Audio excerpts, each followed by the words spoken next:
आप लोगों के लिए ही है कि आप लोग थोड़ा ये सपोर्ट हम लोगों को दिखाइए।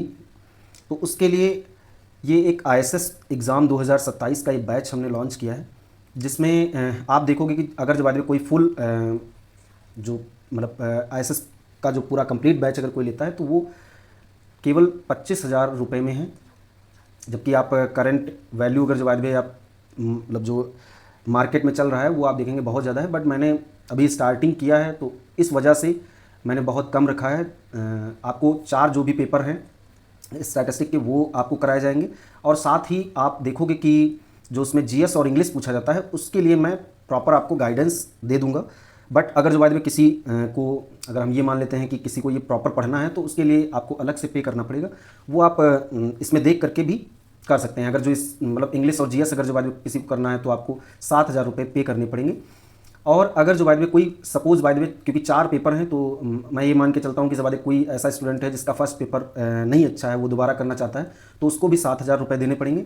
अगर जो बाद में कोई पर्टिकुलर टॉपिक है जैसे मल्टीवेरिएट हो गया, इकोनोमेट्रिक्स हो गया, या सैम्पलिंग हो गया, या कोई अदर जो भी टॉपिक हैं अगर उनको अगर पढ़ना चाहता है तो 5,000 रुपये इसके आपको पड़ेंगे।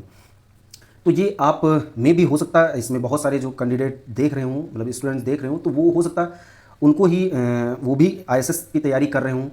तो या तो आप लोग अगर कर रहे हैं तो आप एक बार ट्राई करके देख सकते हैं। ये हमारा व्हाट्सएप नंबर है, आप यहाँ पर मैसेज कर सकते हैं।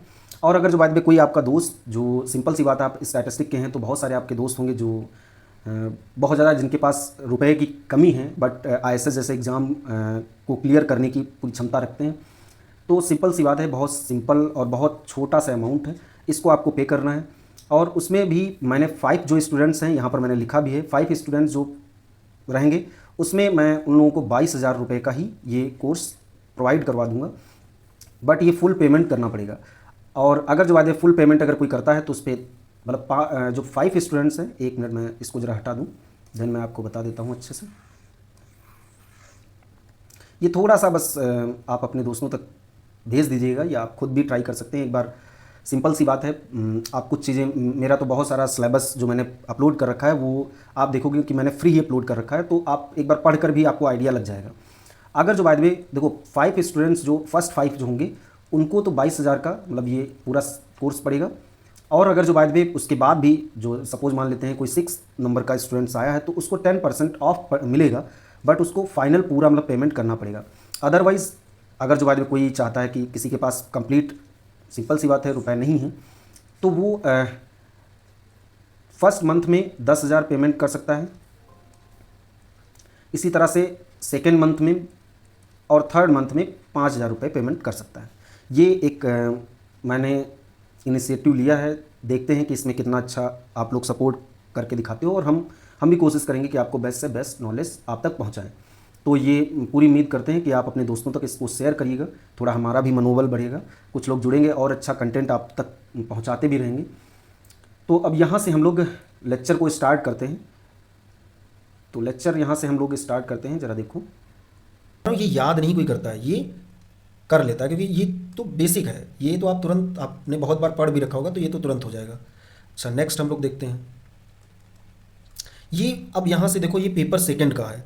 पेपर सेकंड जो इन्फ्रेंस है उसका टॉपिक है, मतलब उसके लिए किया गया है। तो देखो पेपर जो हमारा ये होता है, ये इसमें होता क्या है कि एक्स, यहाँ पे अगर हम देखें लिखा है 95% जो कॉन्फिडेंस लिमिट होती है फॉर म्यू, म्यू के लिए हमें बताना है। तो देखो पहली बात तो ये समझो, यहाँ पे 95% का मीनिंग क्या हो गया। 95% का मीनिंग हो गया कि ये जो रीज़न है, ये 95% ये रीज़न है। जो बचा है रीज़न, कौन सा बचा है, ये वाला एक बचा है और ये बचा है। ये क्या होता है, अल्फ़ा बाई 2 होता है, ये भी अल्फ़ा बाई 2 होता है। अल्फ़ा कैसे निकालेंगे, अल्फ़ा जो आप निकालोगे तो इसका जो वायद में ये जो हमारा अल्फ़ा होगा वो हमारा, चाहे तो आप देखो इसको अगर जो बाद में 0.95 अगर परसेंटेज को इसमें अगर कन्वर्ट करेंगे तो 1 माइनस का 0.95 से अगर वो करें तो ये हमारा हो जाएगा 0 पॉइंट, देखो ये हमारा 5 हो जाएगा और ये हमारा 0 हो जाएगा, ये हो जाएगा। या तो आप परसेंटेज में जब आप करेंगे तो अल्फ़ा बराबर 5% आप लिखेंगे, इसको अगर कन्वर्ट करेंगे तब भी ये यही आ जाएगा। तो बात दोनों में एक ही है। अब इसी पे टी पूछ रहा है, तो जब आप टी करोगे तो टी के लिए आप चीज़ें निकालोगे। अब देखो यहाँ पे अगर जो हम देखें, इसको हटाएं, ये तो इसके लिए होता है। टू टी में देखो क्या होता है, टी में आपको क्या करना पड़ेगा, टी का जो ग्राफ होता है वो कुछ ये इस तरह से बनता है। 95 सपोज ये वाला बन गया है, तो यहाँ पे सिर्फ बचा तो ये अल्फ़ा, अल्फ़ा मतलब 5% जब 95 दे रखा है, और ये ज़्यादातर 95 पे ही पूछता है, तो ये भी मतलब ज़्यादा आपको घबराना नहीं है। तो अब इसमें होता क्या है ये ज़रा देख लेते हैं। ये होता है एक्स बार प्लस माइनस, क्या पूछा है, कॉन्फिडेंस लिमिट। लिमिट का मीनिंग हो गया, पहले आप जैसे एक्स बार और ये हो गया हमारा टी अल्फ़ा, और ये हमारा हो जाएगा यहाँ पे एस अपॉन में अंडर रूट एन, और इसी तरह से ये हो गया, और ये इसी तरह से प्लस लगाएंगे तो कॉमा करके प्लस लगा करके लिख लेंगे। बट मैं आपको दिखा रहा हूँ, देखो एक्स अगर फॉलो कर रहा है normal mu comma sigma square, और यहाँ पे अगर जो ये नोन है, मतलब सिग्मा स्क्वायर अगर क्या है, नोन नोन है, तब एक्स बार प्लस माइनस जेड अल्फ़ा, और ये हमारा होता है सिग्मा अंडर रूट में एन। अब ये कैसे आएगा, तो देखो एक्स बार जो होता है वो एन जीरो मतलब mu comma sigma square by n, ये मैंने अभी बताया। इसका वेरिएंस यहाँ पे लिखा जाता है, मतलब वेरिएंस का स्टैंडर्ड डेविएशन, मतलब जो हमारा वेरिएंस होता है, वेरिएंस ये हो गया। स्टैंडर्ड डेविएशन अगर हम लिखेंगे तो सिग्मा अंडर रूट में एन, तो ये हमारा कुछ ये यहाँ पे दे रखा होता है और जेड के साथ। बट अगर जो बाय द वे यही बोल दे कि सिग्मा स्क्वायर ये अननोन है, मतलब पता नहीं है, तब इसको भी एस्टिमेट किया जाता है, वो हमारा इस तरह से करते हैं। देखो इसके लिए जो फार्मूला होता है 1/n समेशन करके लिखते हैं, और इसमें क्या होता है, इसमें ये करके करते हैं, मतलब ये हमारा होता है, इसको हम बोलेंगे पॉपुलेशन मीन स्क्वायर। ये हमारा है मीन स्क्वायर पॉपुलेशन, ये हमारा वेरिएंस है, और ये हमारा पॉपुलेशन मीन स्क्वायर हो जाएगा। तो चूंकि यहाँ पर जब क्वेश्चन में नहीं दे रखा है, जब क्वेश्चन में कभी नहीं दे रखा होगा, तो आप ये मान के चलिए, पहली बार यहाँ पे देख भी सकते हैं, अगर जेड लिखा होता तब हम कुछ सोचते। चूंकि जेड नहीं लिखा है तो इसका मतलब यहाँ पे सिग्मा स्क्वायर जो माना गया है वो अननोन ही माना गया है। जब क्वेश्चन में नहीं दे रखा होगा कि नोन है अननोन, तो आप हमेशा अननोन मानेंगे। ये ठीक आप जैसे सैम्पलिंग में पढ़ोगे, तो सैम्पलिंग में अगर चीज़ें नहीं दे रखी हैं तो WOR के लिए ही मानोगे, WR के लिए वो देगा तभी आप उसको करोगे, वैसे इन जनरल आप WOR के लिए ही मानोगे। अच्छा, तो यहाँ पे अगर जो हम बाद में देखना चाहें, तो यहाँ पे ये वाला देखो, टी में जब भी टी का लिखा जाएगा तो वहाँ पे एस आएगा, तो चूंकि ये तो बिल्कुल गलत दे रखा है, और यहाँ पे देखो ये कुछ वैल्यू यहाँ पे ऐड है, तो ये भी नहीं होता है, ऐसा कुछ फॉर्मेट नहीं होता है, फर्स्ट वाला ही सही रहेगा, तो ये हमारा हो जाएगा। अच्छा, अब अगर जो बाद में हम नेक्स्ट अगर हम देखें,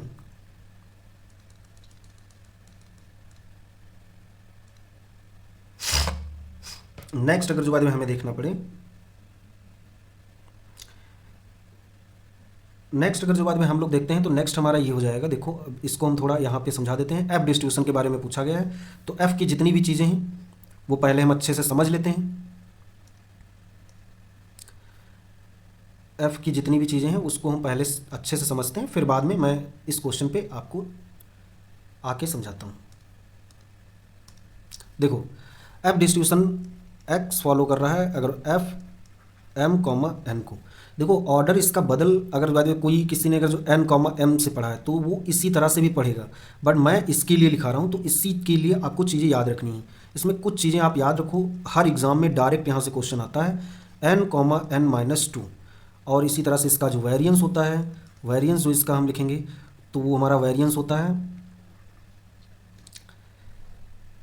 वेरिएंस हमारा होगा यहाँ पे 2n स्क्वायर ब्रैकेट में m प्लस n माइनस का 2 divided by m n minus का 2, और ये हमारा हो जाएगा, इसका स्क्वायर भी होगा और n माइनस का 4 रहेगा। यहाँ पे अगर जो बाद में आप ये देखो, तो यहाँ पे n जो होगा हमारा ग्रेटर देन होना चाहिए 2 से, और यहाँ पे अगर जो हम देखें, तो यहाँ पे हमारा अगर देखें तो n जो है वो हमारा 4 से ग्रेटर होना चाहिए। और इसी तरह से अगर जो हम इसका मॉड देखें, तो मॉड होता है m अपॉन m माइनस का 2 n और n माइन प्लस का 2, ये हमारा कुछ मॉड होता है। और ये मॉड जो होता है वो हमारा ग्रेटर देन हमेशा 1 से बड़ा होगा। और जो हमारा मीन होगा, अब मीन और मॉड में जो रिलेशन होता है वो जरा हम देख लेते हैं। तो मीन जो होता है हमारा वो हमेशा, मीन जो होगा हमारा वो हमेशा बड़ा होगा मॉड से। मीन अगर हमेशा बड़ा है मॉड से, तो ये मैंने आपको देखो ये पढ़ा रखा है। और हाँ, यहीं पे तुरंत अगर जो बात है टी डिस्ट्रीब्यूशन के लिए भी याद कर लो, तो टी डिस्ट्रीब्यूशन का जो एक्सपेक्टेशन एक्स होता है वो 0 होता है, इसका जो वेरिएंस होता है वो ये होता है, सेम यहीं पे लिख देना है। इसीलिए मैंने ये इसको इस तरह से लिखा है। मैं चाहता तो इसको n कॉमा m से भी लिख सकता था, तो यहाँ पे मुझे m करना पड़ता, m माइनस का 2 करना पड़ता। तो वो थोड़ा यहाँ पे सब देखो, मैं जितनी भी चीज़ें आपको समझाऊंगा वो रिलेवेंट, मतलब जो एक दूसरे से कनेक्टेड होंगी वो समझाऊंगा। ऐसा नहीं होगा कि जो मैं आज कोई एक चीज़ जिसके बारे में मैंने आज कोई फार्मूला पढ़ाया उसको मैंने किसी अलग तरीके से पढ़ाया, देन उसको मैं नेक्स्ट या किसी अदर क्वेश्चन में मैं अलग पढ़ाऊँ। नहीं, मेरे जो क्वेश्चन करने का तरीका होगा बिल्कुल सेम चलेगा, उसमें मैं चेंजेस नहीं करूँगा। अगर मैं यहाँ पे एन को अगर यही लेता हूँ तो मैं यही लूँगा। बहुत जगह आप देखोगे न्यू ले रखा होगा, न्यू -1 ले रखा होगा, बट मैं एन के लिए मुझे पता है कर लेंगे, फिर बाद में न्यू के लिए कर लेंगे। ये होता है बेस्ट तरीका। अब जरा यहाँ पे देखो, थोड़ा ये भी एक कॉन्सेप्ट थोड़ा समझ लो। देखो ये हमारा m से हम मीन को लिखते हैं, और इसको हम मीडियन से लिखते हैं, और इसको हम मॉड से लिखते हैं। इसी तरह से मीन, मीडियन, मॉड, इसी तरह से हम मीन, मीडियन, मॉड। अब यहाँ पे हम जरा देखें और देखो जरा, अगर जो ये कुछ इस तरह से दे रखा है तो ये हमारा निगेटिवली दे रखा है। अच्छा, निगेटिव अगर जो बात एक्स अगर जो आपको पता होगा, ये अगर कुछ इस तरह से दे रखा है तो इसका मतलब ये निगेटिव की बात कर रहा है, तो जो ये साइन है वही यहाँ पे भी लगेगा। अच्छा, ये हो गया। अब इसके लिए अगर जो हम देखें तो ये अगर जो कुछ इस तरह से बनेगा तो ये हमारा पॉजिटिव के लिए होगा। अच्छा, पॉजिटिव अगर बाद में देखते होगे तो ये कुछ इस तरह से लिखा होता था, तो ये इसके साइन ये हो जाएंगे जो यहाँ पे लगा है। ये मैं तरीका, ये जो मैं यहाँ पे बता रहा हूँ तरीका बता रहा हूँ जिससे कि आप भूलें नहीं कभी। और ये जो हमारा हो जाएगा यहाँ पे, अगर कुछ इस तरह से दे रखा है मीन, वेरिएंस, ये सब मतलब मीन, मीडियन, मॉड जब इक्वल होगा तो हमारा सिमेट्रिक हो जाएगा। ये स्क्यूनेस जब भी आप कैलकुलेट करेंगे वहाँ पे बहुत ज़रूरत पड़ेगी। अब इस क्वेश्चन में या तो आप जाओ उसका मीन, वेरिएंस, जैसे बात सारी मीन आप पता करो। देखो स्क्यूनेस अगर जो आपको पता करना है, स्क्यूनेस अगर जो आपको पता करना है तो आपको ये तरीका पता होगा, ये आपको चीज़ पता होगी कि स्क्यूनेस मतलब अगर β2 अगर जो आपको पता करना है, β1 स्क्यूनेस β1 से लिखते हैं, तो इसमें μ3 का स्क्वायर अपॉन में μ2 का स्क्वायर, μ2 की पावर 3, ये हमें कैलकुलेट करना पड़ेगा। और साथ में γ1 जो हमारा होगा β1, ये हमें कैलकुलेट करना पड़ेगा। मतलब इसके लिए हमें ये पता होना चाहिए और μ2 की वैल्यू पता होनी चाहिए, मतलब μ3 और μ2 की वैल्यू पता होनी चाहिए। μ2 तो हमारा वेरिएंस होता है, वेरिएंस मैंने f के लिए अभी लिख कर दिखाया है, फिर से मैं लिखे दे रहा हूँ, 2n स्क्वायर ब्रैकेट में m प्लस n माइनस का 2 divided by m n minus का 2 का स्क्वायर और n माइनस का 4। आप सोचो इसी तरह से आप इसके लिए निकालेंगे, आप कैलकुलेट करोगे निकल भी जाएगा, बट ये बहुत लेंदी प्रोसेस है, इसलिए वो मीन, वेरिएंस और मतलब मीन, मॉड और मीडियन से चीज़ें हो जाती हैं। एफ डिस्ट्रीब्यूशन में अब ये याद ही रखो, ये याद कर लो कि एफ डिस्ट्रीब्यूशन में जब भी एफ डिस्ट्रीब्यूशन होगा तो एफ डिस्ट्रीब्यूशन में मीन जो होगा हमारा वो हमारा हमेशा ग्रेटर होगा मॉड से। और अभी मैंने बताया था मीन, मीडियन, मॉड, इसमें क्या अगर जो बाद में हम ये देखें, ये हमारा अगर जो बात है ये देखो यहाँ पे ये इसकी बात की गई, ये छोड़ दिया गया, तो ये देखो ये बात बिल्कुल सही, तो इसका मतलब ये पॉजिटिवली होगा। अब यहाँ पे देखो ये पॉजिटिव के लिए बात कर रहा है, क्योंकि देखो ये करके भी देख लेना, पॉजिटिव के लिए ये बनता है साइन, तो ये सही है। अब यहाँ पे देखो लिखा है निगेटिवली स्क्यूड, तो ये तो बिल्कुल गलत है। फिर लिखा है हाईली और फिर बाद में उससे कम, तो पहली बार निगेटिव जहाँ जहाँ पे लिखा है ये तो गलत हो जाएगा। नॉट स्क्यूड ये तो बिल्कुल ही गलत है, क्योंकि इसका जो ग्राफ होता है, अगर एफ डिस्ट्रीब्यूशन का अगर आपको ग्राफ बनाना आता है, ग्राफ इसीलिए ज़रूरी है, ये देखो पॉजिटिवली स्क्यूड है तो पॉजिटिवली ही होगा। यहाँ पे हाईली अगर ना भी लिखा होता तब भी काम चल जाता, बट इसने दे रखा है तब भी कोई बात नहीं, क्योंकि हमें ये देखना था। अच्छा, ये हमारा हो गया। अब नेक्स्ट अगर जो बाद में हम देखें, नेक्स्ट अगर जो हम करते हैं, नेक्स्ट देखो, नेक्स्ट हमारा दे रखा है x जो है हमारा वो नॉर्मल 0,1 के लिए दे रखा है, और देखो u आपको दे रखा है, u क्या दे रखा है आपको, x1 का स्क्वायर, और ये हमारा दे रखा है x2 का स्क्वायर प्लस x3 का स्क्वायर। अब जरा अच्छे से अगर जो बाद में हम लोग देखें तो ये देखो जरा, देखो x1 अगर जो हमारा n 0,1 दे रखा है तो x1 का स्क्वायर ये आपको पता ही होना चाहिए, ये आप रट के लिख लो, तो ये हमारा 1 हो जाएगा। इसी तरह से तो इसका मतलब अब देखो ये हमारा ये हो गया, और इसको हम मान लेते हैं x मान लेते हैं, और इसी तरह से अगर जो हम जब इसके लिए करेंगे तो इसकी भी डिग्री ऑफ फ्रीडम 1 होगी, इसकी भी 1 होगी, तो अगर हम इसको y मान लेते हैं तो ये y और ये हमारा हो जाएगा, ये इसकी डिग्री ऑफ फ्रीडम 2 हो जाएगी। ये मैंने आपको बताया था, अभी बताया था, ये 1/2 हो जाएगा, ये हमारा हो जाएगा 1/2, चूँकि इसकी वैल्यू n की वैल्यू 1 है, यहाँ पे अगर हम देखेंगे तो गामा हमारा हो जाएगा 1 मतलब 2 अपॉन में 2 हो जाएगा, और ये हमारा ये भी 2 हो जाएगा। इसको अगर जो बाद में हम देखें, अब इसको अगर हम अच्छे से देखें, x जो है हमारा वो गामा अगर हम लिखें 1/2 दे रखा है, y जो है हमारा दे रखा है वो गामा, और ये हमारा दे रखा है 1, चूँकि 2 से 2 कैंसिल आउट हो जाएगा, और ये हमारा बचेगा 1/2। अब देखो यहाँ पे ये एक चीज़, ये एक रिजल्ट होता है अल्फ़ा कॉमा लैम्डा, या y बराबर होगा गामा बीटा कॉमा लैम्डा। तो x अपॉन में y जो होगा वो हमारा बीटा सेकेंड को फॉलो करेगा, और वो क्या फॉलो करेगा, अल्फ़ा कॉमा बीटा। अब इसको हम थोड़ा, इसको भी बहुत अच्छे से यहाँ पे समझा देते हैं, क्योंकि ये रिजल्ट आपसे खूब पूछता है।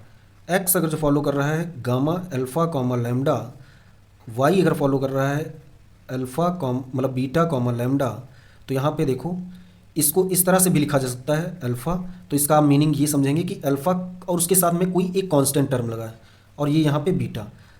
अब देखो क्वेश्चन डिपेंड करता है क्वेश्चन क्या कह रहा है। इसको कोई अगर जो बाद में सोचो ये सिर्फ ये नहीं लिखा होता, मतलब ये इतना टर्म अगर नहीं लिखा होता और सिर्फ ये लिखा होता, तो यहाँ पे अगर कोई हो सकता उसको ये समझता अल्फ़ा कॉमा 1 भी लिख सकते हो, तो बस जो वहाँ पे लिखना है उसको यहाँ पे लिख लेना, ये होता है। तो यहाँ पे चूंकि मैं इसकी बात नहीं कर रहा हूँ, मैं ये आपको ये बता रहा हूँ, कभी कभी क्वेश्चन इस तरह से भी दे देता है। तो इसमें 3 रिजल्ट होते हैं, वो याद कर लो। x प्लस वाई, ये मैंने आपको बताया था, अल्फ़ा प्लस बीटा ये होता है लैम्डा, ये एडिटिव प्रॉपर्टी हो गई। और x अपॉन वाई जो होता है ये हमारा बीटा सेकेंड को करेगा, और ये हमारा होगा अल्फ़ा कॉमा बीटा। और इसी तरह से x upon x plus y ये हमारा हो जाएगा beta first alpha comma beta. और इसी के 2 रिजल्ट और होते हैं, ये इसी से देख सकते हैं। अगर y अपॉन एक्स अगर दे रखा है तो बीटा सेकेंड ही रहेगा, बस यहाँ पे क्या हो जाएगा बीटा कॉमा अल्फ़ा, मतलब पलट जाएंगी वैल्यूज़, इधर से इधर हो जाएंगी। और इसी तरह से अगर जो हम ये देखें कि y एक्स प्लस वाई अगर लिखा है तो ये बीटा फर्स्ट हो जाता है, और ये हमारा अल्फ़ा, ये भी हमारा पलट जाएगा बीटा कॉमा अल्फ़ा हो जाएगा। तो इसको हम कुछ इस तरह से भी कर सकते हैं। अब चूँकि देखो हमारे केस में क्या है दे रखा है, वो हम लोग देख लेते हैं। हमारे केस में देखो u को माना गया है, और ये मैं मान लेता हूँ x दे रखा है, ये मान लेते हैं y दे रखा है, तो ये भी बीटा सेकेंड को फॉलो करेगा। और यहाँ पे मैंने बताया था x जो है हमारा वो गामा 1/2 है, और जो y है वो हमारा गामा, अभी मैंने करके दिखाया, ये आपको पता भी होगा। और इसको अगर जो नहीं भी लिखता तो वो कुछ इस तरह से लिखता, हाँ आप इस वाले में देख लो तो आपको क्लियर हो जाएगा। या तो इस तरह से लिखता, या तो यहाँ पे ये सिर्फ मैंने ये वाला लिखा है, और ये या तो इस तरह से लिखता।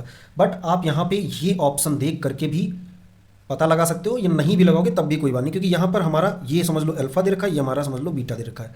तो अल्फ़ा कॉमा बीटा लिखा जाता है, और ये यहाँ पे बीटा सेकेंड है, अल्फ़ा की वैल्यू 1/2 है, ये हमारा 1 हो गया। जो यहाँ पे ये इसकी मैं बात कर रहा था, इसकी कोई यहाँ पे ज़रूरत ही नहीं पड़ी। तो ये हमारा देख लेते हैं कहाँ पर, ये हमारा थर्ड पे,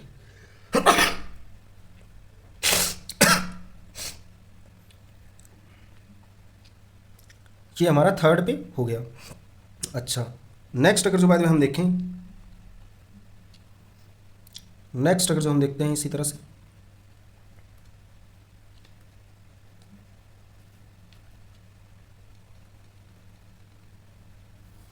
नेक्स्ट अगर जो बाद में हम लोग देखते हैं तो ये देखो देखो हमारा टी डिस्ट्रीब्यूशन दे रखा है, और टी हमारा क्या दे रखा है n-1 दे रखा है, डिग्री ऑफ फ्रीडम देखो। और हमसे ये पूछ लिया गया है, ये उसने दे दिया, ये तो बहुत अच्छी बात है। बट ये क्वेश्चन में कभी कभी ये देगा नहीं आपको, बस ये लिख देगा कोफिशिएंट ऑफ कर्टोसिस फाइंड करो, तो ये आपको पता होना चाहिए। तो अब देखो इसके लिए, अब इस क्वेश्चन में क्या मैं बता रहा था कि क्यों आपको याद होनी चाहिए चीज़ें, वो ज़रा देख लो। और जो आपने पढ़ रखा है वही आप पढ़ के रखो, बाकी आपको कोई चीज़ को देखना नहीं है, ना सोचना है। देखो हम लोगों ने पढ़ा है, ये पढ़ा है x फॉलो कर रहा है टी एन के लिए। इसका देखो मैंने अभी बताया था एक्सपेक्टेशन x जो होता है वो 0 होता है, इसका जो वेरिएंस होता है वो होता है n-2, और ये हमारा हो जाएगा n ग्रेटर हो जाएगा 2 के। अब अगर जो बाय द वे, अब यहाँ पे ये क्या है, ये हमारा μ2 है, और अभी हमें पता क्या करना है, μ4 भी पता करना है। अगर जिसमें देखो यहाँ पे μ4 भी पता करना है। अब μ4 तक हम ना जाएं, और यहीं पे हम थोड़ा एक चीज़ अगर हम और देख लें, अगर जो बाद में मुझे ये करना पड़ता, यहाँ पे देखो तो यहाँ पे अगर जो बात हम देखें टी अगर जो बात में n-1 है, जैसा कि क्वेश्चन में दे रखा है डिग्री ऑफ फ्रीडम, तो यहाँ पे अगर जो बात में हम इसके लिए अगर μ2 अगर हम कैलकुलेट करते तो ये हमारा हो जाता n-1 डिवाइडेड बाई n-3। तो इसका मतलब यहाँ पे n और ये 3 हो जाएगा। ठीक है, अब देखो जरा, अब इसी तरह से μ3 और इसी तरह से μ4, μ3 भी इसके लिए 0 होगा। अब यहाँ पे मैं इसको भी यहीं पे समझा देता हूँ, यहाँ पे ले जा करके, तो इसको आप जरा समझो अच्छे से। जब x फॉलो कर रहा है टी एन को और जब x फॉलो कर रहा है टी n-1 को। अब देखो यहाँ पे आरपीएससी ने यहाँ पे क्वेश्चन को मतलब गलत लिखा है, क्वेश्चन का जो ऑप्शन है वो गलत दिया है। उसका मैं पहले मैं यहाँ पे देखो अच्छे से एक्सप्लेन कर दूंगा, ऐसा आप मत समझिएगा कि मैं जो चीज़ समझा रहा हूँ वो गलत है। देन आप खुद ही मतलब समझ सकते हो कि क्यों उसने मतलब गलत दिया होगा या उसका क्या रीज़न है। बट सही यही है, आपको टिक जो भी आप करना चाहो, मैं आपको दोनों तरीके बता रहा हूँ, दोनों तरीक़ों से आप देख सकते हो कि क्या आपके लिए सही रहेगा। और ये उसने सही भी नहीं किया है, यहाँ पे n जो होगा वो हमारा 2 होगा। इसी तरह से अगर जो बात है μ3 अगर जो हम देखें तो इसके लिए भी 0 होता है, और यहाँ पे अगर μ4 अगर हम देखें तो μ4 होता है 3n² डिवाइडेड बाई n-2, और ये होता है n-4। f में भी अगर आप देखेंगे तो कुछ इसी तरह से था, तो वहाँ से भी चीज़ें आप कैलकुलेट कर सकते हो। ऐसा नहीं कि वहाँ से चीज़ें मतलब वो उसमें भी था ना, यहाँ पे 3n, शायद वहाँ पे 2n था n², बट कुछ चीज़ें वैसी ही चल रही हैं, तो आप थोड़ा मैच करके अगर चलेंगे तो ज़्यादा अच्छा रहेगा। अच्छा, इसके लिए अगर आपको अगर देखा जाए तो n की वैल्यू देखोगे तो 4 से बड़ी हो तब ये मतलब कंडीशन होल्ड करेगी। अच्छा, जब यहीं पे ये हो जाएगा तो ये तो सेम रहेगा, जो यहाँ पे है वो यहाँ पे होगा। इसमें देखो क्या चेंज होगा, ये हमारा μ2 है, μ2 हमारा क्या होगा n-1 और n-2 है, तो यहाँ पे 3 हो जाएगा, और यहाँ पे जो कंडीशन है वो भी बढ़ जाएगी 3 के लिए। इसी तरह से अगर जो हम इसमें देखें μ4 में, तो ये हमारा हो जाएगा 3n-1 हो जाएगा, और इसी तरह से n-3 हो जाएगा, और ये हो जाएगा n-4 का स्क्वायर। ठीक है, स्क्वायर नहीं होगा यहाँ पे, और यहाँ पे 5 हो जाएगा। तो यहाँ पे अगर जो बात हम देखें तो ये यहाँ पे n अब कहाँ तक जाना चाहिए, 5, मतलब 5 से बड़ा होना चाहिए यहाँ से। ठीक, अब देखो चूंकि क्वेश्चन उसने इसके लिए पूछा है, तो जब आप अगर जो बात है β2 अगर आप देखो μ4/μ2 का स्क्वायर होता है, तो ये वैल्यू पूरी लिखनी है, और देन ये जो वाला जो है इसका स्क्वायर वाला लिखना है। मतलब ये यहाँ पे देखो कुछ ये बता रहा है 3n-1 अगर जो हम ये लिखें और ये वाली वैल्यू लिखें तो n-3 और n-5 हो जाएगा, और ये वाली वैल्यू तो इसको अगर हम लिखें तो n-1, क्योंकि इसका स्क्वायर करना है तो स्क्वायर कर दिया, n-3 और इसका भी स्क्वायर हो जाएगा। देखो ये कैंसिल आउट हो जाएगा इससे, ये कैंसिल आउट होगा तो ये इससे हो जाएगा। मतलब यहाँ पे जो बचेगा वो 3 बचेगा, और यहाँ पे बचेगा n-3 और डिवाइडेड बाई n-5। तो यहाँ पे अगर जो आप देखोगे तो n जो है वो 5 से बड़ा होना चाहिए इस केस में। अब यहाँ पे देखो जरा, ये क्वेश्चन इन लोगों ने क्या किया है, जो इनका ऑप्शन है वो ऑप्शन इनका सही है, इन लोगों ने जो माना है वो ऑप्शन सही है, होना ये चाहिए। देखो जैसे कि मैंने अभी आपको दिखाया है ये होना चाहिए, बट इन लोगों ने जो माना है आंसर वो ये माना है। तो आपको मैंने कैलकुलेट करके भी दिखा दिया है। देखो ये तब आएगा जब डिग्री ऑफ फ्रीडम क्या होगा, n होगा। ये कब आएगा, जब x फॉलो करेगा और डिग्री ऑफ फ्रीडम क्या होगा, n-1 होगा। तो ये आप देख करके भी चीज़ें कर सकते हो। ठीक है, अच्छा, तो हमारे मतलब आप अगर जो मुझे अगर देखना पड़े करेक्ट आंसर क्या है तो करेक्ट यही है, आप इसको ही टिक करके रखना। और नेक्स्ट हम चलते हैं क्वेश्चन नंबर 22। देखो हाँ, यहाँ पे अगर जो बात में ऑप्शन को ना देखें, यहाँ पे एक चीज़ मैं समझा देता हूँ यहीं पे, हाँ थोड़ा सा क्वेश्चन समझ में आ जाए। हाँ ये देखो 2 रैंडम वेरिएबल दे रखे हैं, मतलब हाँ यहाँ पे देखें 2 रैंडम वेरिएबल दे रखे हैं, एक x दे रखा है एक y दे रखा है, और यहीं से u बराबर मान लिया गया है x माइनस का a h, और v बना लिया गया है y b माइनस का मतलब y माइनस का b डिवाइडेड बाई न्यू, और a b हमारे कांस्टेंट हैं, ठीक उसी प्रकार से h न्यू कांस्टेंट हैं, बट जो मेन डिफरेंस है वो जो h है ये नॉट इक्वल टू न्यू है, मतलब सेम नहीं है। जैसे यहाँ पे 4 होगा तो यहाँ पे 3 होगा ऐसा, या 3 यहाँ पे 4 वहाँ पे, मतलब सेम वैल्यू नहीं है। और h जो होगा या न्यू होगा, ये दोनों क्या होंगे, 0 से बड़े होंगे, मतलब पॉजिटिव नंबर होंगे। क्यों ऐसा बोला जा रहा है? पहली बात तो h जो है वो नॉट इक्वल टू 0 होगा, अगर वो 0 हो जाएगा तो इन्फिनिटी हो जाएगा, तो ये भी नहीं होगा। देन कह रहा है कोरिलेशन आपको फाइंड करना है इन दोनों के बीच में। मतलब जब कोरिलेशन, इसको इस तरह से देखो x, y, तो इसको इन लोगों ने कुछ इस तरह से दिया है x, y, बट मैं आपको जो जनरल होता है वो इस तरह से लिखते हैं। इसी तरह से कोरिलेशन यहाँ पे लिखेंगे, कोरिलेशन, और u, v अगर हम देखें तो इसको इन लोगों ने u, v दे रखा है, और मैं इधर लिखूंगा तो ये u, v, क्योंकि ये जनरल है, मतलब जो हम लोगों ने पढ़ रखा है, या इसको हम रो भी लिख सकते हैं, रो x, y। अब जरा हम देखते हैं कि यहाँ पे बोल क्या रहा है कि इन दोनों में क्या रिलेशन है, ये आपको पता करना है। अब रिलेशन अगर बाद में पता करना है तो ये बहुत अच्छा है कि आप देखो, कोवेरियंस अगर जो बाद में हम निकालें, यहाँ पे अगर जो हमें देखना पड़े कोवेरियंस, अगर जो हम देखना पड़े u, v, तो यहाँ पे अगर जो हम देखें तो कोवेरियंस सिर्फ इस पे रहेगा, मतलब यहाँ पे चलो अच्छा हम लिख देते हैं इसको, x अपॉन में h, a अपॉन में h, और ये y अपॉन में न्यू माइनस का b डिवाइडेड बाई न्यू। चूँकि ये और ये कांस्टेंट है तो इसको हम ना लिख करके h न्यू लिख लेंगे, और ये हमारा हो जाएगा कोवेरियंस x, y। ठीक है। अगर इसी तरह से वेरिएंस अगर हम निकालें u का, तो ये हमारा हो जाएगा h का स्क्वायर वेरिएंस ऑफ x, क्योंकि कांस्टेंट का जो वेरिएंस होता है, जब वेरिएंस निकालते हैं तो वो 0 हो जाता है। इसी तरह से वेरिएंस ऑफ v अगर हम देखें तो ये हमारा न्यू हो जाएगा वेरिएंस ऑफ y। अब r, u, न्यू, मतलब कोरिलेशन अगर u, v के बीच में अगर हमें देखना है तो ये हम देखते हैं कोवेरियंस u, v, और ये इसका फार्मूला होता है variance of u and variance of new या u, जो भी आप कह पाएँ। तो ये हमारा हो जाएगा h न्यू, यहाँ से भी जब ये निकलेगा ये इसका भी स्क्वायर हो जाएगा, तो ये भी h न्यू ही आएगा, और ये हमारा r x, y आ जाएगा।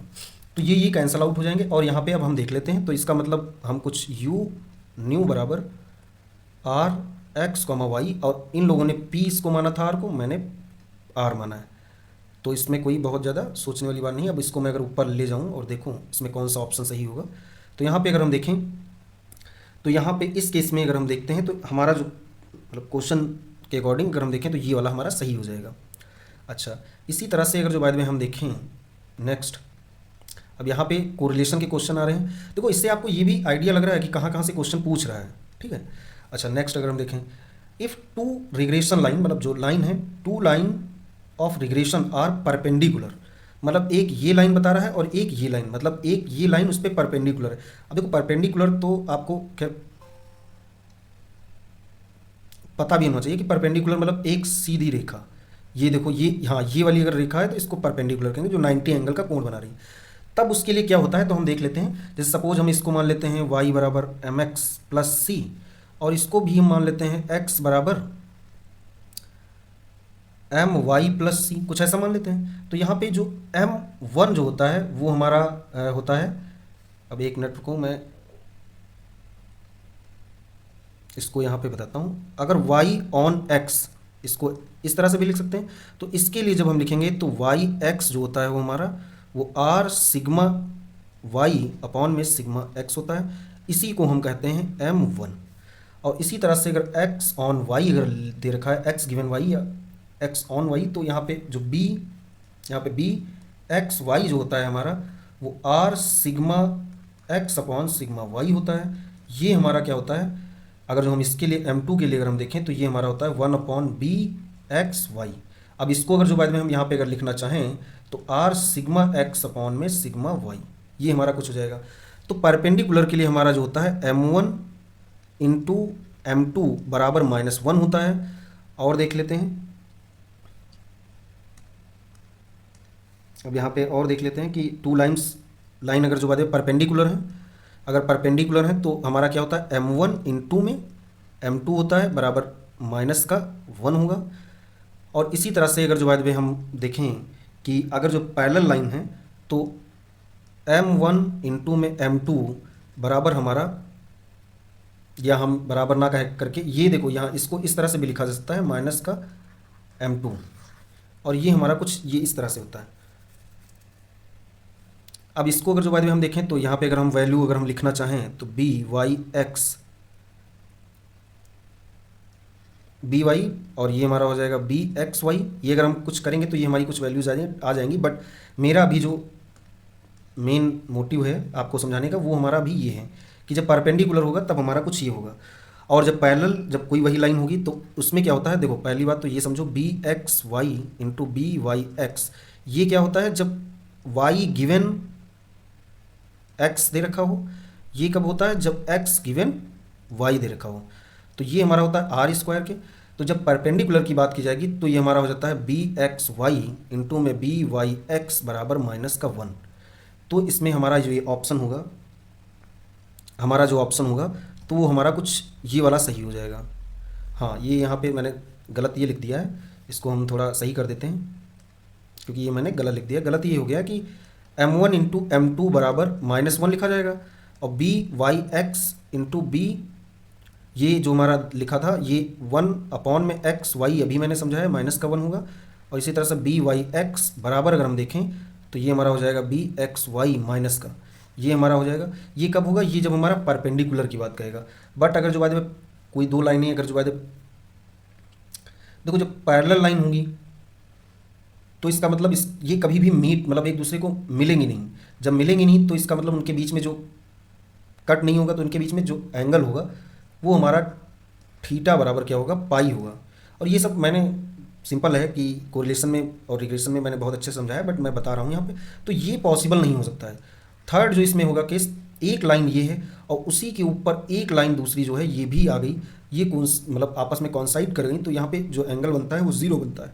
तो ये इसके लिए क्या होता है, आर स्क्वायर जो होता है +-1 होता है। और अभी मैंने बताया b x y into b y x बराबर आर स्क्वायर होता है। और ये आर स्क्वायर ये अगर यहाँ से मैं हटाऊँ तो ये कुछ ये हो जाता है। तो यहाँ पे एक क्वेश्चन भी पूछा जाता है कि ये ज्योमेट्रिक मतलब जो कोरिलेशन कोफिशिएंट है वो ज्योमेट्रिक डिस्ट्रीब्यूशन मतलब ज्योमेट्रिक मीन है किसका, ज्योमेट्रिक मीन है हमारा रिग्रेशन कोफिशिएंट्स का। तो ये क्वेश्चन बहुत ज़्यादा मतलब कम से कम मैक्सिमम एग्जाम जो होते हैं उसमें ये पूछ लिया जाता है। बट अब इस वाले केस में जब होगा तो ये हमारा ये वाला आ जाएगा। अब इसको हम देखो थोड़ा बता देते हैं कि क्या हम बता रहे थे। देखो ये जब हमारी दोनों लाइनें एक पर ही कॉन्साइड कर जाएंगी मतलब उनके बीच में एंगल 0 होगा, ये हमारा कब होगा, जब हमारी एक लाइन ये है और दूसरी लाइन ये है, इनके बीच में 90 एंगल का कोण बनेगा, यहाँ पे 0 बनेगा, यहाँ पे आर स्क्वायर की वैल्यू +-1 होगी, तब ये हो जाएगा। ठीक है, अब नेक्स्ट अगर जो हम देखें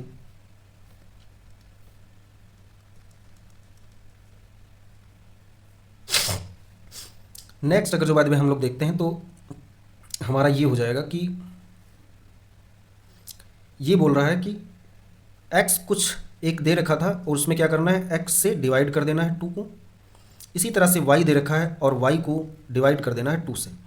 और ये जब डिवाइड जब हम कर रहे हैं तो ये हमारा x 1 बन रहा है और ये हमारा y 1 बन रहा है। तो इसके लिए जो कोरिलेशन है वो आर एक्स वाई दे रखा है, और इसके लिए जो हमारा कोरिलेशन कहें या मतलब कोरिलेशन या नहीं कहेंगे, मतलब यहाँ पे ये हमारा दे रखा है और हमारा ये दे रखा है बी वाई एक्स, और ये भी बी वाई एक्स अगर दे रखा है तो मतलब इनमें देखना है कि इसमें क्या रिलेशन होता है। तो देखो चूंकि जब उसी वैल्यू से देखो अगर आर अगर बाद में मुझे यहाँ पे अगर कैलकुलेट करना पड़ता इसके लिए, इन दोनों के लिए अगर आर अगर कैलकुलेट करना पड़े तो ये जो है ये हमारा सेम मतलब ये अगर सोचो डैश के लिए है तो ये हमारा आर नॉर्मल के लिए जो होगा वो यही रहेगा। और जो अगर जो बाद में हमको अगर इसका वेरिएंस देखें तो ये वेरिएंस ऑफ एक्स डैश जो होगा हमारा ये 1/4 टाइम्स होगा वेरिएंस ऑफ एक्स के। तो इसका मतलब ये तो सेम हो जाएगा। तो यहाँ पे ये भी आप लोगों ने पढ़ा होगा एक्स वाई जो है बी एक्स वाई जो है एक्स वाई जो होगा वो आर, और ये आपने पढ़ा होगा सिग्मा एक्स, चूँकि ये एक्स गिवन वाई की बात कर रहा है तो एक्स पहले रहेगा फिर बाद में ये रहेगा। तो यहाँ पे ये हम लिख लेंगे इसको आर मतलब हमारा जो पहले था वही है, और ये भी हमारा कुछ जब कैलकुलेट होगा तब भी वही आएगा। तो इसका मतलब ये दोनों सेम ही रहेंगे, मतलब इसके लिए चाहे लिखें चाहे इसके लिए। तो अब इसके लिए हम देख लेते हैं मतलब सेम रहेगा क्योंकि मल्टीप्लाई हो रहा है। अच्छा अच्छा अच्छा ओके चलो इसमें हम देख लेते हैं, इसको थोड़ा कैलकुलेट कर लेते हैं। देखो वाई एक्स दे रखा है ये कब दे रखा है, कब के लिए, r x y sigma y और सिग्मा एक्स, या इसी को मैंने अभी बताया नहीं था बट मैं यहाँ पे बता रहा हूँ क्योंकि यहाँ पे इसकी ज़रूरत है, एक्स वाई और ये वेरिएंस ऑफ एक्स हो जाएगा। ये कब के लिए मैंने लिखा है, जब वाई गिवन है एक्स, और इसी तरह से एक्स गिवन वाई हो जाएगा तो हम लिखेंगे, देख लो, b x y r x y sigma x upon sigma y, और ये हो जाएगा कोवेरियंस एक्स कॉमा वाई, नीचे बस वेरिएंस ऑफ वाई आ जाएगा। क्यों, क्योंकि एक्स गिवन वाई की बात कर रहा है, जो गिवन है वो यहाँ पे लिखा गया है। ठीक, अब यहाँ पे अगर जो बातें मुझे अगर देखना पड़े, यहाँ पे अगर जो बातें मैं कैलकुलेट कर लेता हूँ, चलो, बी वाई एक्स डैश बराबर, तो देखो कोवेरियंस अगर जो बातें मुझे निकालना पड़ता एक्स डैश वाई डैश, तो देखो यहाँ पे, हाँ ये एक्स दे रखा था तो इसमें क्या कह रहा था, एक्स डैश क्या हमारा हो गया है, एक्स डैश हमारा बन जाएगा जब हमारा एक्स को डिवाइड करें 2 से, वाई में क्या करना है, वाई में वाई डैश ये क्या कहता है, ये कहता है कि मल्टीप्लाई करना है, तो मतलब 2 टाइम्स ये अगर हम कर देते हैं तो यहाँ पे अगर जो हम बाय द वे ये हम हटा देते हैं, covariance of x dash y dash अगर हम कैलकुलेट करें तो covariance of x upon 2 y मतलब 2 वाई, तो ये हमारा हो जाएगा 2 इंटू में 1/2 covariance of x comma y हो जाएगा, ये कैंसिल आउट हो जाएगा। और वेरिएंस अगर जो भाई वेरिएंस चूंकि इसके लिए कर रहे हैं तो इसके लिए हमें वेरिएंस ऑफ एक्स अगर देखना है तो ये हमारा हो जाएगा 1/4 वेरिएंस ऑफ एक्स, मतलब ये डैश के लिए, तो ये हमारा हो जाएगा बी वाई एक्स, तो covariance of x dash comma y dash और वेरिएंस ऑफ वाई डैश, तो ये हमारा हो जाएगा कुछ, देखो ये तो सेम रहेगा जैसा कि अभी मैंने देखो ये तो कैलकुलेट करके भी दिखाया है, बट ये क्या हो जाएगा, वेरिएंस एक्स तो आ जाएगा बट यहाँ पे क्या होगा, ये 4 जो होगा वो हमारा ऊपर चला जाएगा, तो ये इसको अगर जो हम देखें तो 4 times b x y x हम लिख लेंगे। तो जब इसके लिए जो आंसर रहेगा वो देखो, इसके लिए जो आंसर रहेगा बी वाई एक्स जो है हमारा वो 4 टाइम्स हो जाएगा बी वाई एक्स की, तो यहाँ पे अगर जो हम देखें तो 4 टाइम्स क्या होगा ये, तो इस 22 नंबर के लिए हमारा ये वाला आंसर सही हो जाएगा। नेक्स्ट अगर जो बाद में हम देखें, देखो यहाँ पे एक ये लाइन दे रखी है, एक्स माइनस का 4y प्लस का 8 बराबर 0 दे रखा है, तो यहाँ पे y बराबर अगर हम निकालें तो ये हम y बराबर अगर हम देखें तो ये हमारा हो जाएगा 3/4 और ये हमारा हो जाएगा x प्लस का 8/4। अब यहाँ से अगर जो बाद में हम m देखें या हम इसको देखें by(x) ये दे रखा है तो ये हमारा कुछ है 3/4। अच्छा नेक्स्ट अगर जो हम देखते हैं, आपसे पूछा क्या गया है यहाँ पे कोरिलेशन मतलब आर एक्स कॉमा वाई, तो या तो इस तरह से ये निकाला हमने, और ये जब इसके लिए हम करेंगे तो देखो ये यहाँ पे x बराबर हम लिखें तो 3y डिवाइडेड बाई 4 और ये प्लस 1/4 हो जाएगा। अब इसके लिए मतलब इन दोनों को कैलकुलेट करें तब भी हमारा आंसर आ जाएगा, बट सबसे अच्छा जो तरीका है m2 ये हमारा हो गया, या इसको हम m2 ना लिख करके by(xy) ये हमारा हो गया 3/4, ये भी हमारा 3/4 हो गया। तो अब हम देखते हैं b x y into b y x बराबर देखो हमारा आर स्क्वायर होता था, मैंने अभी बताया भी था कि इस पर क्वेश्चन को पूछे जाते हैं, तो आर स्क्वायर बराबर क्या हो जाएगा 3/4 और इसकी पावर कितना दे रखा है, इसकी पावर 2 दे रखा है, तो 2 से 2 कैंसिल आउट हो जाएगा, बट यहाँ पे देखो कि जो आर है वो हमारा प्लस में आएगा कि माइनस में आएगा ये देखने वाली बात है।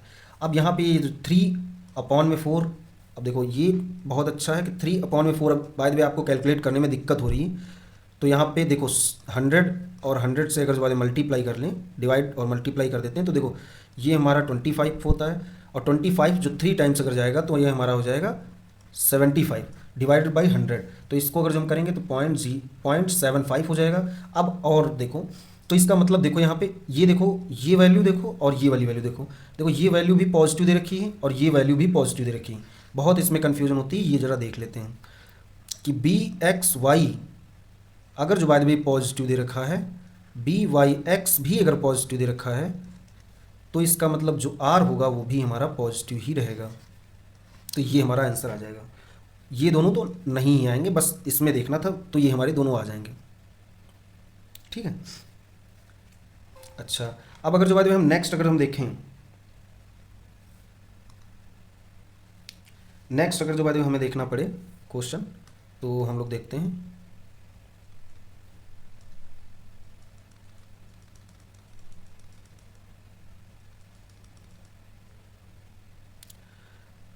और मैं ये बार बार बोल रहा हूँ कि वीडियो अगर जो बाद में आपको ऐसा लगा हो कि आपको कुछ सीखने को मिला है तो आप फ्यूचर के लिए भी इसको फॉलो करके रखो, क्योंकि यूट्यूब पर आप मेरी बात ना मानो, आप एक बार सर्च करके देखो या आपको पता भी होगा, अगर आप स्टैटिस्टिक्स से जुड़े हैं तो आपको प्रॉपर वीडियोज़ नहीं मिल रही हैं इसकी।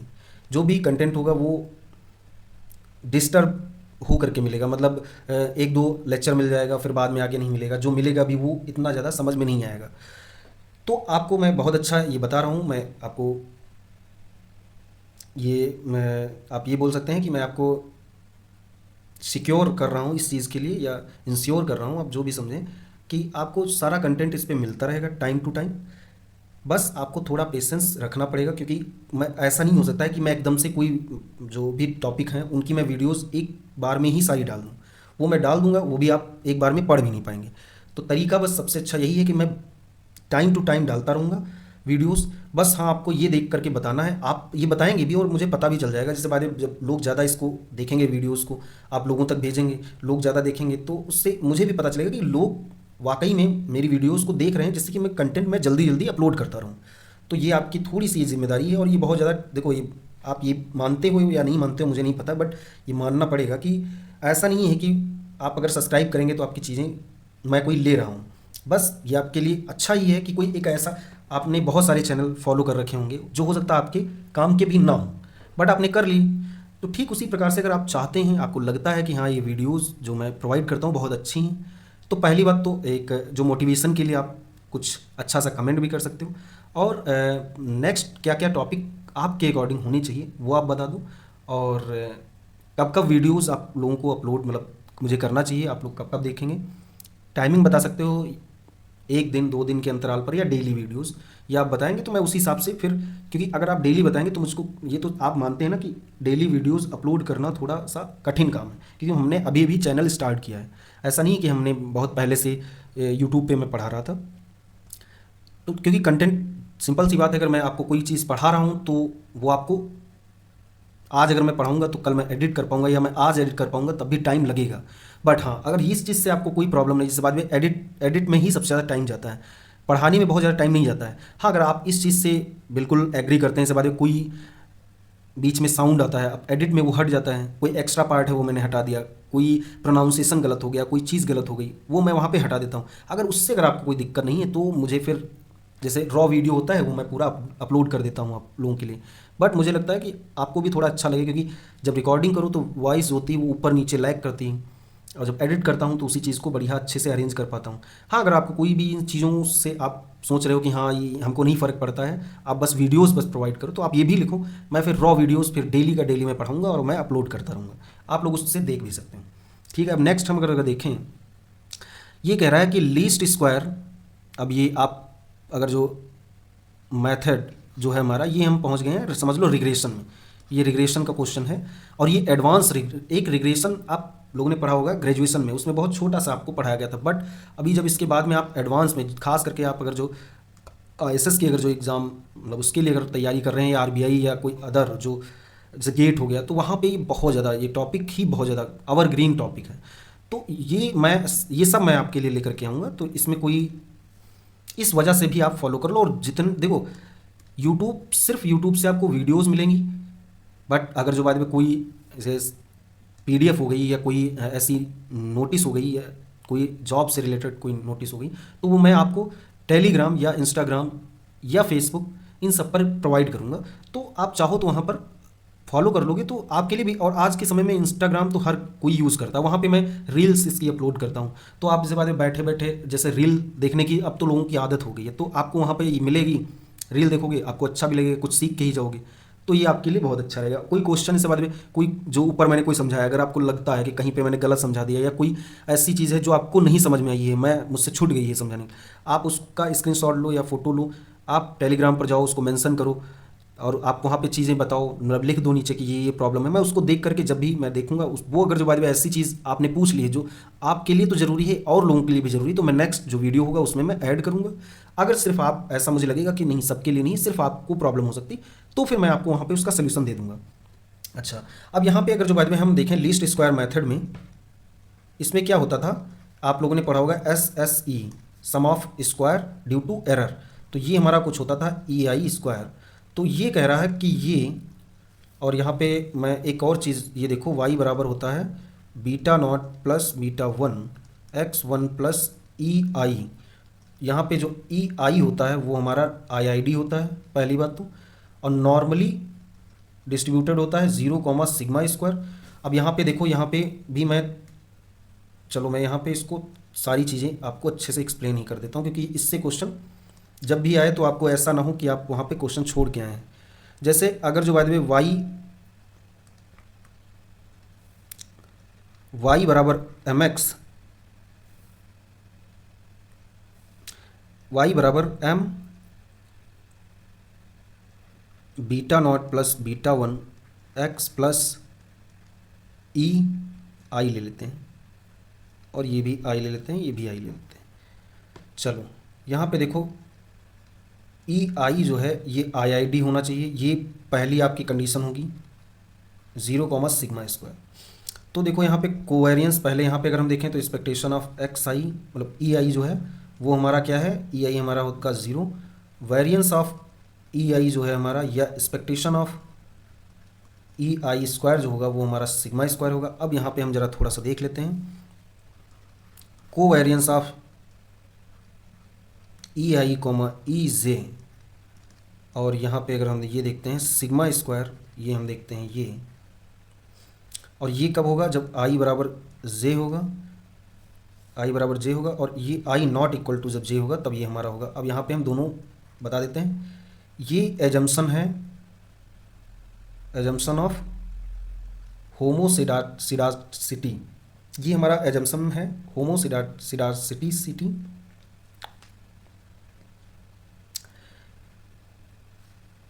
और ये हमारा एजम्पशन है होमोसिडासिटी, ये हमारा एजम्पशन है होमोसिडासिटी, और ये हमारा एजम्पशन जो है, ये जो हमारा सिग्मा स्क्वायर के लिए ये हमारा है एजम्पशन ऑफ होमोसिडासिटी, और ये हमारा जो है assumption of non auto correlation. तो ये खूब पूछा जाता है, ये दोनों पूछेगा। तो मतलब ये कह रहा है कि अगर जो वेरिएंस हमारा एरर का, अगर जो ये सिग्मा मतलब ये कांस्टेंट है, कांस्टेंट मतलब जितना भी ऑल ओवर जो है वो अगर कांस्टेंट है तो इसको हम बोलेंगे वो एजम्पशन ऑफ होमोसिडासिटी। और अगर जो बाय द वे यहीं पे अगर हमारा आई लग जाता, और आई की वैल्यू अगर सपोज 1 2 डॉट डॉट दे रखा है एन तक, तो ये होता है हमारा हेट्रोसिडासिटी। तो ये आपको ये चीज़ें आनी चाहिए, इसके लिए ये बहुत ज़्यादा पूछा जाता है। और जो हमारा एक्स होता है और ई होता है, ये हमारा क्या होता है, अनकोरिलेटेड होता है। अब जरा हम इसी तरह से अपने क्वेश्चन पे आते हैं और हम देखते हैं कि क्या इसमें पूछ रहा था। देखो, चूंकि हमसे एजम्पशन पूछा गया है इसके लिए, तो यहाँ पे देखो एरर जो है वो आई आई डी है, देखो फर्स्ट सही है। एरर जो है वो नॉर्मली डिस्ट्रीब्यूटेड है विद मीन 0, अभी बताया था। कांस्टेंट क्या होना चाहिए, वेरिएंस होना चाहिए था, ये भी सही है। और एरर जो है वो इंडिपेंडेंट है ऑफ किससे, the value of variable. Error जो है वो हमारी क्या है, एरर क्या है, ये ई आई, ये इंडिपेंडेंट है। या तो इसको हम देखो दो तरह से इसको लिखा जा सकता है, ये कोई कंफ्यूज नहीं होगा कि ई आई और एक्स जो है ये, या तो ये लिखा हो अनकोरिलेटेड, या तो ये लिखा हो एक्स और ई आर इंडिपेंडेंट। तो ये दोनों बात एक ही है, तो मतलब ये भी सही ये भी सही, तो इसका मतलब ऑल ऑफ एबव हो जाएगा। अच्छा नेक्स्ट अगर जो बाद में हम देखें इसमें,